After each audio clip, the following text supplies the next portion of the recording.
இந்திய அரசியலமைப்பின் 148வது விதி வலியுறுத்துவது என்ன? தலைமை மற்றும் தணிக்கை அதிகாரி இந்திய ஜனாதிபதியால் நியமனம் செய்யப்படுவது பற்றி கூறுகிறது. இவருடைய பதவி காலம் பார்த்தீங்கன்னா 6 ஆண்டுகள் அல்லது 65 வயது வரை. இவர் மத்திய தணிக்கை ரிப்போர்ட்டை பிரதமரிடமும் மாநில தணிக்கை அறிக்கையை ஆளுநரிடமும் சமர்ப்பிப்பார். இவருடைய ராஜினாமா பண்ணணும்னு நினச்சார்னா குடியரசுத் தலைவர்கிட்ட தான் இவருடைய ராஜினாமா கடிதம் கொடுக்கப்படும். இவருடைய சேல்ரி அப்படின்னு பார்த்தீங்கன்னா உச்ச நீதிமன்ற நீதிபதிக்கு இணையான சேல்ரி கொடுப்பாங்க.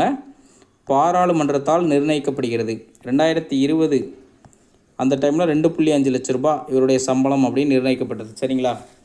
நெக்ஸ்ட்டு, மத்தியத்துக்கும் மாநிலத்துக்கும் வேறு வேறு தலைமை அதிகாரி கிடையாது. மொத்தமாக இந்தியாவுக்கு மத்திய தலைமை கணக்கு தணிக்கையாளர் அப்படிங்கிற போஸ்டிங் மட்டும் தான் உண்டு. 148லேருந்து 151 வரைக்கும் உள்ள விதிகள் இவரை பற்றி சொல்லுது. சரிங்களா?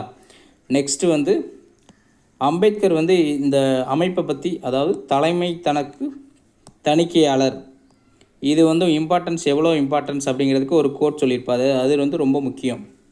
என்ன சொல்லியிருப்பார்னா, இந்திய அரசாங்கத்தில் ஜனநாயகத்தின் அறங்களில் முக்கியமான ஒன்று அப்படின்னா இந்த தலைமை கணக்கு தணிக்கையாளர் அப்படிங்கிற போஸ்டிங் தான் ரொம்ப முக்கியம் அப்படின்னு சொல்லியிருப்பார். சரிங்களா? தேங்க்யூ.